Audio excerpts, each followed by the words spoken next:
नमस्कार, मी विनोद पाटील. रोकठोकमध्ये आपलं स्वागत. भीमा कोरेगावमध्ये दरवर्षीच जयस्तंभाजवळ शौर्य दिन साजरा केला जातो.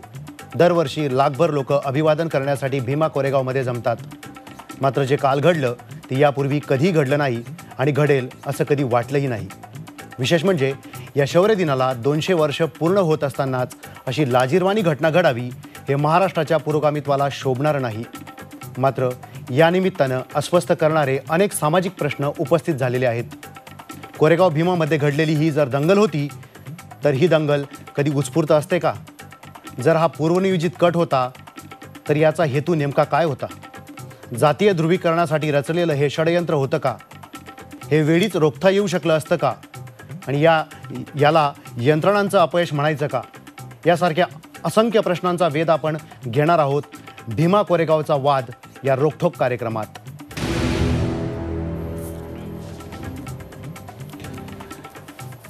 आपल्यासोबत या रोकठोकमध्ये चर्चा करण्यासाठी संभाजी भिडे यांच्या शिवप्रतिष्ठानचे कार्यवाहक नितीन चौगुले आहेत.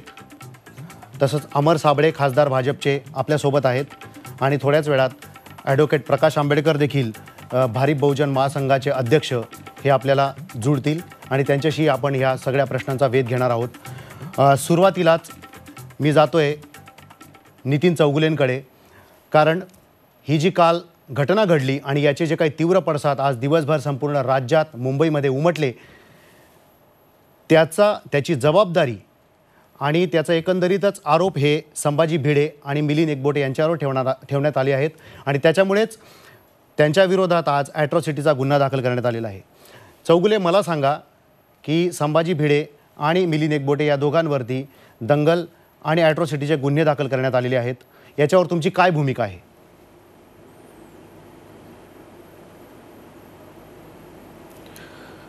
मुळातच हे सगळं प्रकरण आणि ही दंगलच मला संशयास्पद वाटते. महाराष्ट्रामध्ये, देशामध्ये काही संघटना हिंदू धर्मामध्ये फूट पाडण्यासाठी, जातीवाद निर्माण करण्यासाठी खूप प्रयत्न करत असते. आज आदरणीय गुरुवर्य संभाजीराव भिडे गुरुजी यांच्यावरती गुन्हा दाखल झालेलं वाचलं, ऐकलं आणि आम्हालाच धक्का बसतोय. कारण गुरुजी कुठल्याही शिवप्रतिष्ठान आणि भिडे गुरुजी ह्या प्रकरणामध्ये कुठेही सहभागी नाही आहेत. एखादं स्टेटमेंटसुद्धा त्यांनी दिलेलं नाही याविषयी, कुठं भाषणामध्ये उल्लेख नाही. या सगळ्या प्रकारामध्ये आमचा कुठं सहभागही नाही. गुरुजी तर 2 दिवस झालं या 3 दिवस झालं सांगलीमध्येच आहे, सांगली सोडलेली नाही. काल आम्ही माननीय जयंतरावजी पाटील यांच्या आईंचा तिसरा होता कार्य होतं त्या ह्याच्यामध्ये सहभागी होतो.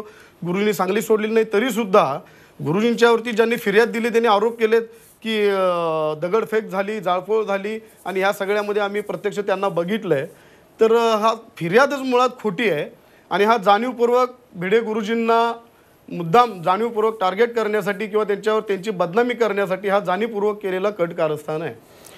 कारण गुरुजी त्या ठिकाणी उपस्थित नाही, ठीक आहे. आपण उल्लेख नाही, त्यांनी एखादी स्टेटमेंट या विषयात दिलेलं नाही आहे. ठीक आहे. आपण भिडे गुरुजी आणि एकंदरीत मिलिंद एकबोटे यांच्याबाबत आणखी त्यांच्या इतरही काही बाबी आपण तुमच्याकडून जाणून घेणार आहोत. त्याच्या आधी आपण वळूयात भाजपचे खासदार आपल्यासोबत आहेत अमर साबळे. साबळेजी, सरकार म्हणून एक जबाबदारी असते आणि आपल्याला असं वाटत नाही का की 5 दिवसांपूर्वी वडूमध्ये एक घटना घडली होती ज्याच्यात थोडीशी हिंसा झालेली होती आणि 5 दिवसानंतर म्हणजे 1 जानेवारीला कालच एक मोठा 200 वर्षांची शताब्दी या शौर्य दिनानिमित्तानं साजरी करण्यात येणार होती. तर याचे काहीतरी पडसाद उमटतील का? अशी काही पोलिसांना याची काही मागमूस लागला नाही का? आणि असं वाटत नाही का की यंत्रणा पूर्णपणे अपयशी ठरली आहे आणि पोलीस यंत्रणा, प्रशासकीय यंत्रणा पूर्णपणे हे रोखण्यात अपयशी ठरली आणि आधीच जर सगळी काहीतरी जर उपाययोजना केल्या असत्या तर ह्या मोठ्या संकटाला सामोरं जावं लागलं नसतं, ह्या मोठ्या दंगलीला सामोरं जावं लागलं नसतं, असं वाटत नाही का तुम्हाला?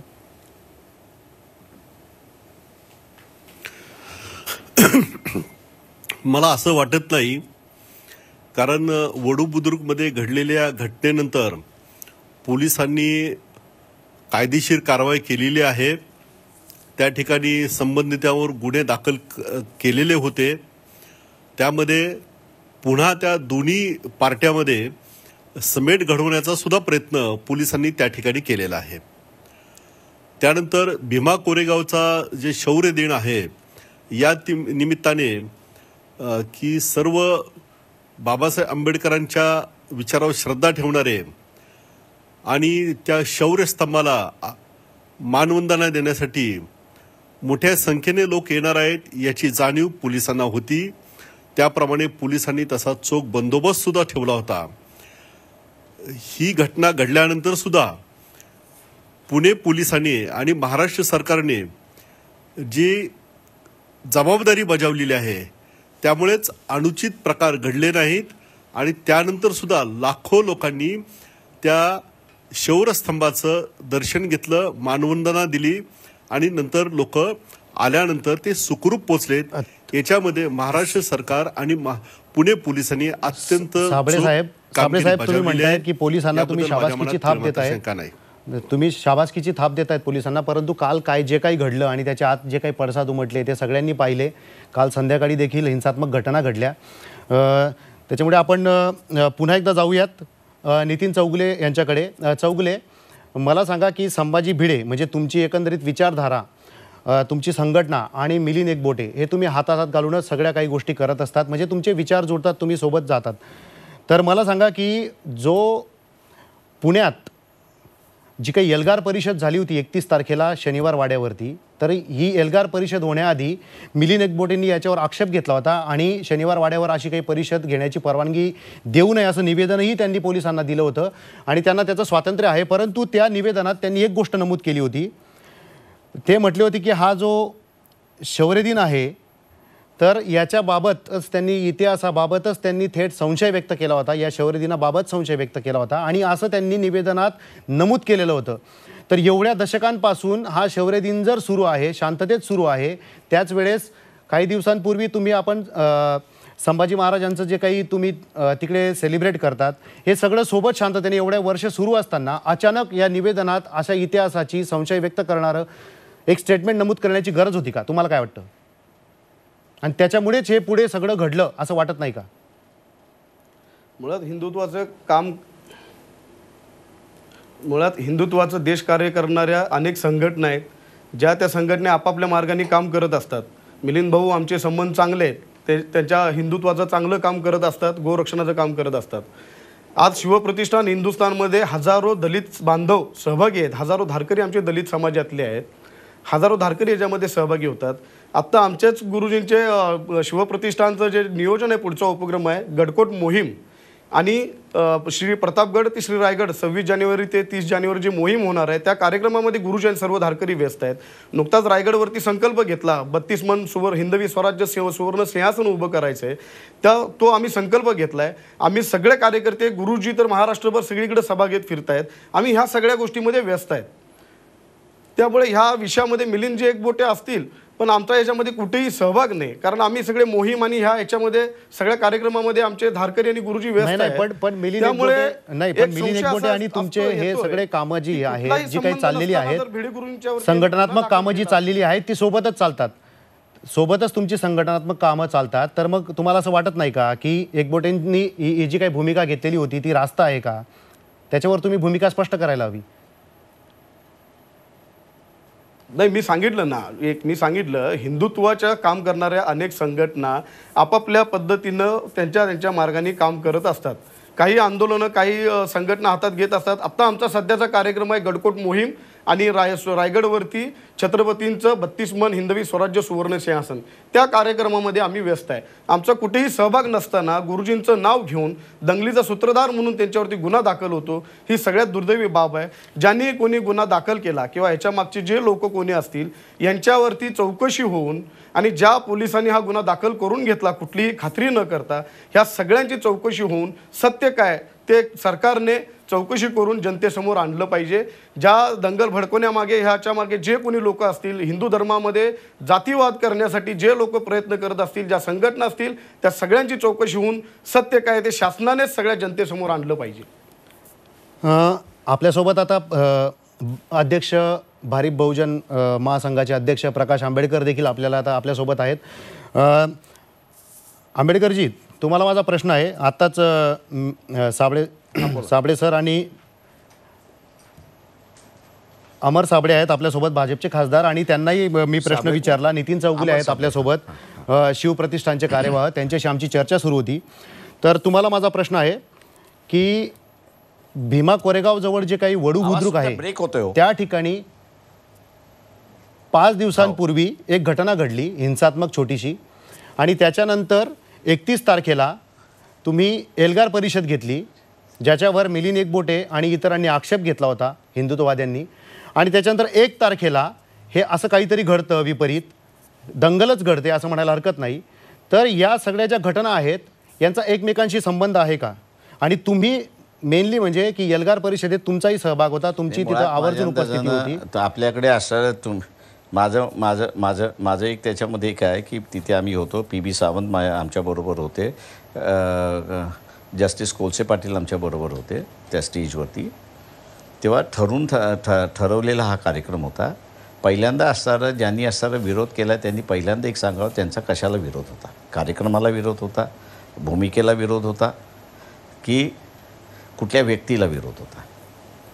दुसरा प्रश्न या ठिकाणी आहे की भीमा कोरेगावचा इतिहास हा 200 वर्षाचा इतिहास आहे, आणि 200 वर्षाच्या इतिहासामध्ये सामाजिक आशय जो आहे तोच फक्त तिथे हायलाईट केला जातो आहे की अस्पृश्यांच्या पाठीमागे जो झाडू लावला जात होता आणि थुकायला जे गाडगं गळ्यामध्ये बांधण्यात आलं होतं त्याच्या विरोधातला असणारा हा लढा होता.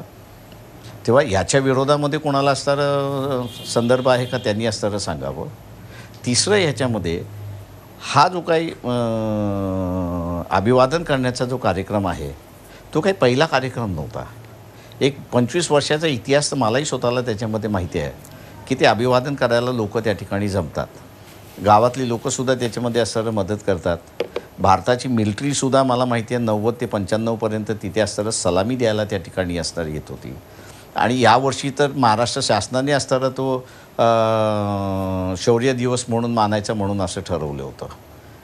तेव्हा ज्यांनी विरोध केला आहे ते असणारे शिवराज प्रतिष्ठानचे संभाजी भिडे आणि त्याच्याचबरोबर हिंदू एकता आघाडीचे असणारे मिलिंद एकबोटे यांना काय त्याच्यामध्ये एतराज होता. नाही पण आंबेडकरजी माझा एक छोटासा उपप्रश्न आहे. तुम्हाला मध्येच तोडतो. मला कंप्लीट तर करू द्या. हां बोला. हो, एक संबंधितच उपप्रश्न उपप्रश्न असं आहे की तिथे बसेस तोडल्या, गाड्या जाळल्या, त्याच्यानंतर मग असणारं तिथल्या लोकांना मारलं. त्या लोकांचा आणि त्या असणाऱ्या आपण जे म्हटलं संभाजीच्या समाधीचा असणारा किंवा गोविंद गायकवाड यांच्या असणाऱ्या समाधीचा जो प्रश्न आहे त्या आलेल्या लोकांचा आणि ह्यांचा काय संबंध आहे त्याच्याशी. त्यांना तुम्ही कशासाठी मारले नाही, पण त्यांना मारण्याचं कारण काय होतं. हो हे झालंच, परंतु ऐकून घ्या, नुसतं मारण्याचं कारण नव्हतं तर कोरेगावपासून ते असणाऱ्या शिरूरपर्यंत जेवढी गावं आहेत तेवढ्या गावांच्या असणाऱ्या कुटुंबांना वेटीस धरून, म्हणजे रस्त्यावरती ज्याचं घर आहे त्याला वेटीस धरून त्याच्या गच्चीवरती असणारं दगड ठेवणं आणि येणाऱ्या जाणाऱ्या गाड्यांवरती दगड मारणं हा कुठला शोभेला विषय आहे.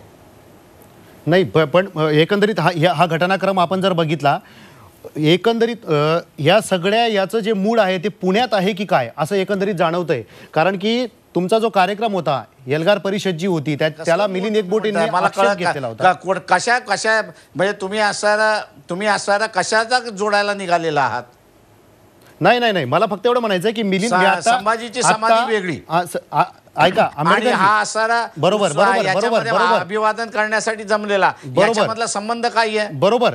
मी आता नितीन चौगुलेंना तोच प्रश्न विचारला की नेमकं जर एल्गार परिषद होत होती शनिवार वाड्यावर तर त्यांनी त्याला विरोध केला. ही बाब त्यांना स्वातंत्र्य आहे म्हणून ते विरोध करू शकतात, परंतु त्यांनी थेट शौर्य दिनाच्या इतिहासावरती संशय व्यक्त केला आणि निवेदनात तसं नमूदही केलं. त्याच्यामुळे हा वाद तिथूनच पेटला की काय असं एकंदरीत मी त्यांनाही हाच प्रश्न विचारला होता. त्याच्यामुळे तुम्हाला मी हा प्रश्न विचारला की या सगळ्या घटना एकमेकांशी संबंधित आहेत. आपल्याला एक त्याच्यामध्ये भर अजून देतो. मी एक भर अजून आपल्याला देतो. फक्त हेच नव्हते विरोध करणारे, त्याच्याबरोबर अजून 2 संघटना त्याच्यामध्ये विरोध करणाऱ्या होत्या आणि त्या म्हणजे अखिल भारतीय ब्राह्मण महासभा आणि दुसरं पेशवाईंचे जे वारस आहेत ते होते.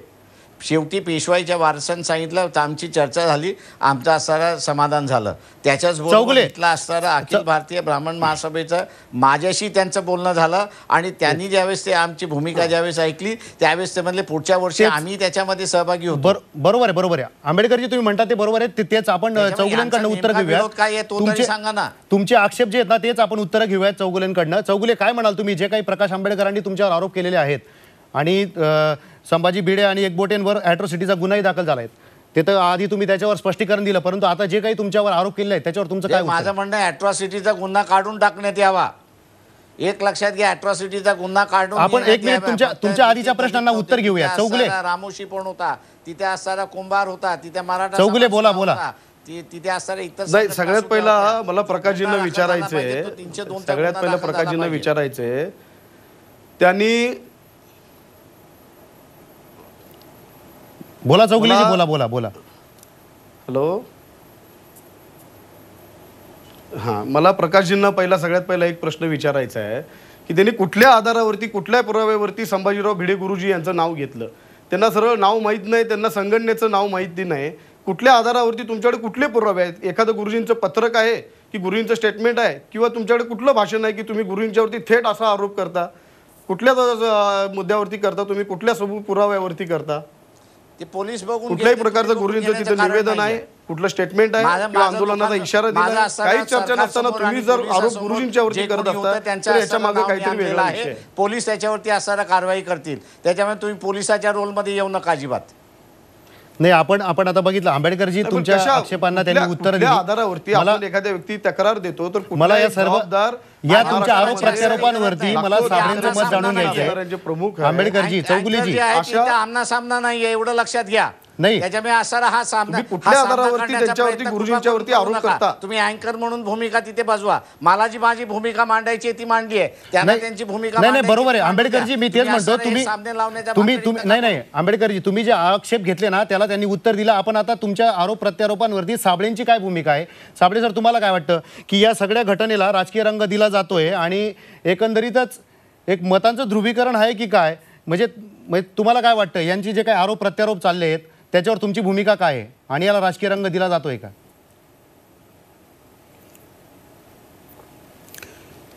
भीमा कोरेगावच्या शौर्य दिनाच्या निमित्ताने झालेला प्रकार अत्यंत दुर्दैवी आहे.